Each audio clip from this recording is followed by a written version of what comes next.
안녕하세요. 여기는 50대 이후 이야기입니다. 혹시 이런 생각 해보신 적 있으신가요? 이 나이에 내가 갈 곳은 자식 집뿐이야. 자주 찾아가고 뭐라도 도와주고 싶고 그게 곧 사랑이고 부모의 역할이라 믿으며 살아왔죠. 그런데 말입니다.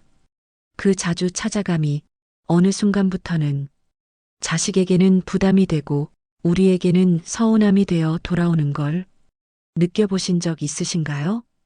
오늘은 결혼한 자식의 집에 자주 가면 안 되는 이유에 대해 공감과 위로 그리고 작은 지혜를 담아 천천히 이야기 나눠보겠습니다. 일부 그 집은 더 이상 내 집이 아닙니다. 예전엔 그랬습니다. 집안의 문을 열고 들어서면 엄마 하며 달려오던 아이, 신발도 벗기 전에 팔을 벌리고 안기던 그 아이가 이젠 어느새 자기 집 문을 닫고 삽니다. 내가 낳았고 내가 키웠고 눈물로 보살핀 그 아이인데 이젠 내 앞에서 에어컨 전기세 걱정하며 조금만 있다 가라고 말하는 낯선 얼굴이 되었습니다. 한참 전엔 그 아이의 방도 이불도 심지어 책상 위 연필 하나도 모두 내 손이 닿는 것들이었는데 이젠 그 방의 문을 조심스레 두드려야만 열 수 있고 냉장고 문조차 허락 없이 열기 꺼려지는 그런 공간이 되었죠. 그럴 때 우린 속으로 생각합니다. 내가 여길 얼마나 고생해서 마련해줬는데 지금 있는 이 집도 결국 내 손으로 만든 기반인데 왜 이렇게 내가 낯선 사람 같지? 하지만요, 이렇게 한번 마음을 내려놓고 바라보면 서서히 이해가 됩니다. 그 집은 내가 만든 곳이 아니라 그 아이가 스스로 꾸려낸 삶의 시작점이라는 걸요. 부모는 그 자리에 머물러 있지만 자식은 앞을 향해 걸어갑니다. 그 길에서 만난 사람과 서로의 울타리를 만들고 서로의 방식으로 가정을 꾸려갑니다. 이제 그 아이는 단지 내 아들, 내 딸이 아니라 누군가의 남편이고 누군가의 아내이며 어쩌면 이미 누군가의 부모가 되었을 수도 있죠. 이제 그 집은 우리의 집이 아니라 그들 두 사람의 영역입니다.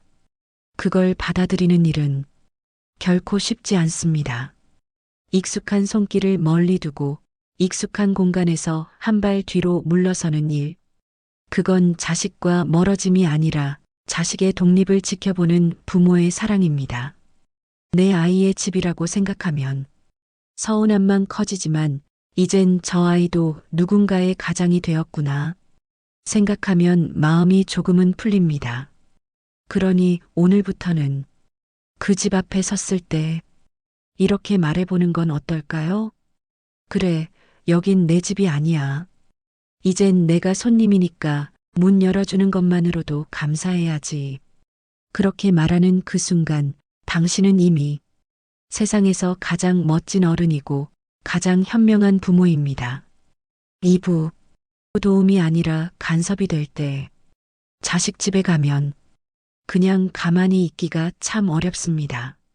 싱크대가 지저분해 보이면 슬쩍 고무장갑부터 끼고 아이 옷이 바닥에 널브러져 있으면 조용히 주워 빨래통에 넣고 반찬이 없으면 시장 가서 장이라도 봐주고 싶죠. 내가 해주면 아이가 편하니까 엄마가 해줘야 속이 시원해. 우린 그렇게 생각합니다. 그런데 어느 순간 며느리의 말수가 줄고 사위의 표정이 어두워지고 자식은 괜히 화를 냅니다. 그때서야 문득 깨닫습니다. 내가 도와준다는 마음이 그들에게는 간섭이었을까? 우리 세대는 부모님이 도와주시는 게 당연했고 부엌에서 일하시는 어머니의 모습이 사랑의 표현이었죠. 하지만 요즘은 다릅니다.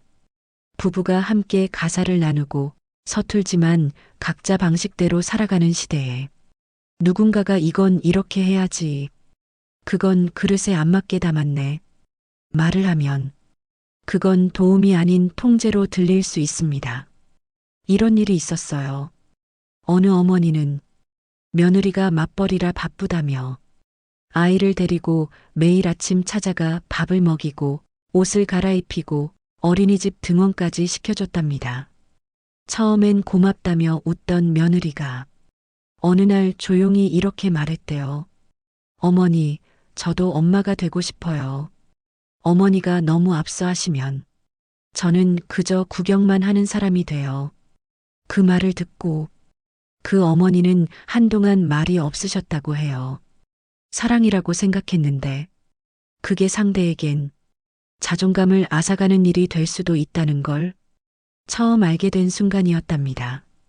우린 누구보다 자식을 위하죠. 하지만 때로는 우리가 베푸는 사랑이 방식이 다르면 상처가 될 수 있다는 것, 그걸 인정할 수 있어야 합니다. 반찬을 싸주고도 이건 간장 덜 넣었어. 다음엔 내가 다시 해줄게라고 하면 그건 도움이 아닌 비교가 됩니다. 아이를 봐주고도 이렇게 키우면 안 되라고 하면 그건 조언이 아닌 간섭이 됩니다. 사랑을 표현하는 방법은 상대의 삶을 존중하는 것에서 시작됩니다. 말을 아끼고 속으로 응원하며 불편할까 한 걸음 뒤에서 기다려주는 것. 그게 어쩌면 지금 시대의 현명한 부모 아닐까요? 3부. 갈 곳이 없다는 외로움, 자식이 채울 수 없습니다. 문득 이런 생각이 듭니다. 이 나이에 내가 갈 데가 어디 있나? 친구도 하나둘 멀어지고 남편 혹은 아내는 먼저 떠났고 하루 종일 말 한마디 나눌 사람도 없이 그냥 시간만 흘러갑니다. 그러다 결국 생각나는 건 자식들 뿐입니다. 애들이라도 보고 싶다. 가서 밥이라도 얻어먹고 오면 좀 나아질까? 그래서 조심스레 전화를 걸고 시간 괜찮냐고 묻고 아무것도 안 해도 돼. 얼굴만 볼게. 말을 하지만 그 목소리 너머의 바쁨과 피곤함이 슬며시 느껴질 때가 있죠. 그리고 스스로도 느낍니다. 내가 지금 사랑이 고파서, 내가 지금 사람이 그리워서 찾아가는 거라는 걸요. 그런데요. 아무리 자식이라도 우리의 외로움을 대신 살아줄 순 없습니다. 자식이 아무리 착하고 잘해도 당신의 허전한 하루를 매일 채워줄 순 없습니다. 그들은 자신의 삶을 살아가느라 지금도 전쟁을 치르고 있죠. 회사에서 눈치 보며 일하고 아이 돌보느라 밤잠 설치고 부부 사이도 이래저래 맞춰가느라 자기 자신도 겨우 챙기며 사는 중입니다. 그런 아이에게 외롭다, 힘들다, 내 얼굴 좀 보자. 이렇게 말하는 순간 그들에게 사랑은 부담이 되고 우리의 마음은 더 깊은 서운함으로 남습니다. 결국 악순환이죠. 찾아갔더니 미묘한 눈치가 보이고 돌아오는 길은 더 쓸쓸하고 혼잣말처럼 나직이 얘기하게 됩니다. 괜히 갔나? 참 나도 초라하네. 하지만 기억하세요. 당신이 외로운 건 당연합니다. 그건 잘못도 아니고 부끄러움도 아닙니다. 단지 그 외로움을 자식이라는 단 하나의 줄에만 의지에 채우려 하지 않으셨으면 합니다. 자식은 기쁨이지 해결책이 아니니까요. 진짜 외로움은 누군가 곁에 있다고 사라지지 않습니다. 그건 결국 내 안에서 나를 따뜻하게 안아주는 시간을 통해만 조금씩 줄어듭니다. 하루 한 잔의 차를 마시며 조용한 음악을 듣는 시간, 근처 공원을 산책하며 나무와 햇살을 바라보는 여유, 어느 날 문득 떠오른 추억을 종이에 적어보는 일들, 그 모든 것이 당신의 외로움을 조금씩 덜어줄 수 있는 방법입니다. 그리고 그렇게 스스로의 시간을 견디고 스스로를 채울 줄 알게 되면 자식과의 만남은 더 이상 필요가 아닌 기쁨이 됩니다. 억지로 보채지 않아도 자식이 먼저 전화해. 엄마, 시간 되면 좀 봐요. 말할 그날이 분명 오게 될 겁니다. 4부. 애정이 아니라 거리가 관계를 지킵니다. 한 번쯤 이런 말 들어보셨을 겁니다. 사랑은 거리에서부터 시작된다. 처음 들었을 땐 무슨 말인가 싶었죠. 사랑은 가까이 있어야 느껴지는 게 아닌가. 함께 밥 먹고, 함께 얘기하고, 같은 공간에 있어야 온기와 정이 오간다고 믿었죠. 하지만 살아보니 사랑이란 건 너무 가까우면 상처가 나기도 한다는 걸 깨닫게 됩니다. 자식 집에 자주 가고 매일 전화하고 이것저것 챙겨주며 이게 다 애정이지 스스로를 위로하지만 사실은 그 애정이라는 이름으로 상대의 숨쉴 공간을 뺏고 있는 건 아닐까요? 우리는 사랑한다고 했지만 자식은 조금의 거리를 원하고 있었을지 모릅니다. 거리가 멀어지면 자식이 무심해질까봐 걱정되지만 사실은 그 거리가 있기에 오히려 자식은 우리를 그리워하게 됩니다. 너무 자주 보면 소중함이 무뎌지고 너무 많은 조언은 피로와 반발을 낳고 너무 많은 관심은 자유를 침범하는 벽이 됩니다. 진짜 애정은 필요할 때 옆에 있어주는 것, 부르기 전에 기다려주는 것, 물러서면서도 따뜻한 눈으로 바라봐주는 것이 아닐까요? 한 어르신의 이야기가 떠오릅니다. 딸 부부가 아이를 낳고 정신없이 사는 걸 보며 내가 도와줘야지 하고 매일같이 들렀답니다. 애 봐주고 청소해주고 밥도 해주고 그런데 어느 날 딸이 조심스레 말하더랍니다. 엄마 미안한데 이젠 우리 방식대로 좀 해보고 싶어요. 순간 그 어르신은 마치 문전박대라도 당한 듯 마음이 철렁 내려앉았다고 합니다. 하지만 돌아와 가만히 앉아 생각해 보니 이해가 되더랍니다. 그 아이는 내 딸이지만 이젠 한 가정의 엄마이고 아내이기에 자신만의 울타리가 필요한 거구나. 그래서 그 후론 먼저 전화하지도 불쑥 찾아가지도 않고 그저 필요한 날 조용히 곁에 있어주기만 했대요. 그러자 오히려 딸이 더 자주 먼저 연락을 하고 엄마 시간 괜찮으면 좀 와줘요. 말하게 되었다고 합니다. 사랑은 거리에서 피어납니다. 애정이 지나치면 의무가 되고 거리를 두면 그리움이 됩니다. 우리는 자식에게 사랑받고 싶은 게 아니라 존중받고 싶은 것일지도 모릅니다. 그렇다면 지금 필요한 건 조금 비워주는 용기입니다. 그 자리에 사랑은 조용히 피어오르게 되어 있습니다. 오부, 안 가는 용기가 자식에게는 축복입니다. 우린 평생 찾아가야 할 사람이었습니다. 자식이 아프면 달려가야 했고, 시험 기간이면 반찬 싸들고 가야 했고, 결혼식 준비도, 집 장만도 늘 우리가 나섰습니다. 늘 그랬기에 이제는 가만히 있는 게 왠지 부모답지 않은 것처럼 느껴집니다. 하지만 말이죠. 이제는 반대로 안 가는 용기가 더 필요한 시기입니다. 찾아가지 않는다고 사랑이 식는 게 아닙니다. 오히려 찾아가지 않음으로써 자식은 자기 삶을 더 단단히 세워갑니다. 부부가 서로의 문제를 스스로 풀어보고 실수도 해보고 싸우기도 하며 서로를 이해해가는 과정, 그 속에 부모가 너무 자주 끼어들면 성장은 더뎌지고 갈등은 억눌리게 됩니다.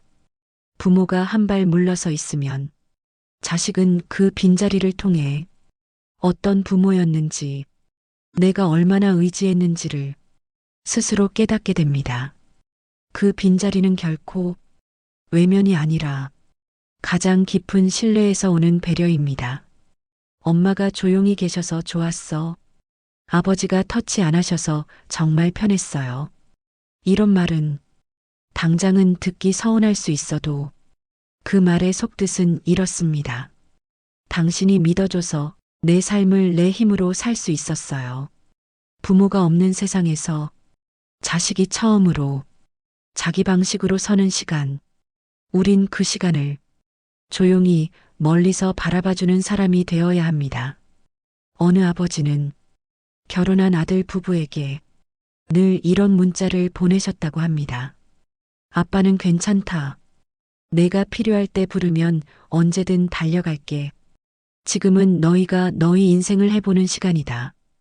그 아버지는 늘 같은 자리에서 기다리는 사람이었고, 그래서 아들은 힘들 때 가장 먼저 그 아버지를 찾았다고 합니다. 안 가는 것이 비정한 것이 아니라 오히려 가장 따뜻한 배려일 수 있습니다. 자식의 삶을 믿고 그들의 선택을 응원하고 그들만의 가정을 지켜보며 응원해주는 부모.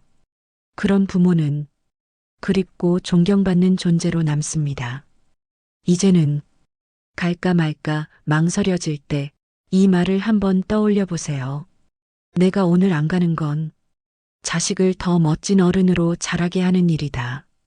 그 마음이 당신을 더 지혜로운 어른으로, 그리고 자식에게 더 따뜻한 존재로 만들어줄 겁니다. 사랑은 가까이 있는 것이 아니라 잘 머무는 것입니다. 결국 우리는 사랑 때문에 서운했고, 사랑 때문에 걱정했고, 사랑 때문에 자꾸만 다가가려 했습니다. 그러나 오늘 이야기들을 나누며 작게나마 이런 깨달음이 스칩니다. 사랑은 가까이 있는 것이 아니라 잘 머무는 것입니다. 필요 이상으로 다가가지 않되 필요할 땐 가장 먼저 떠오르는 사람. 그게 바로 좋은 부모이고 현명한 어른이며 진짜 사랑을 아는 사람 아닐까요? 언제든지 당신이 다시 걸어갈 수 있도록 등 뒤에서 등을 밀어주는 손, 멀리서도 늘 그리운 사람, 그런 부모, 그런 존재로 남는 것이 우리가 할 수 있는 가장 따뜻한 마지막 사랑입니다. 이제는 마음의 여유를 두고 스스로에게 이렇게 말해보세요. 그래, 나는 괜찮아. 이젠 아이의 삶을 지켜보며 나도 내 삶을 살아야지. 텅 빈 집에 홀로 있는 시간이 외로움이 아닌 자유가 되기를 바랍니다. 쓸쓸한 식탁에 앉은 이 시간이 허무함이 아닌 나를 위한 휴식이 되기를 바랍니다. 그리고 그 빈자리에서 마음의 거리를 조금 넓히고 나면 그 속엔 어느새 자식의 진심과 감사가 조용히 들어와 앉아 있을 겁니다. 우리는 여전히 부모입니다. 하지만 이제는 한 걸음 물러서 있는 부모, 멀리서 더 깊이 사랑하는 부모, 그 자리에서 부디 오래도록 따뜻하게 머무르시길 바랍니다. 당신이 그 자리에 있어주기만 해도 자식은 언제나 든든합니다. 오늘의 이야기가 당신의 마음을 조금이나마 가볍게 해드렸다면 좋겠습니다.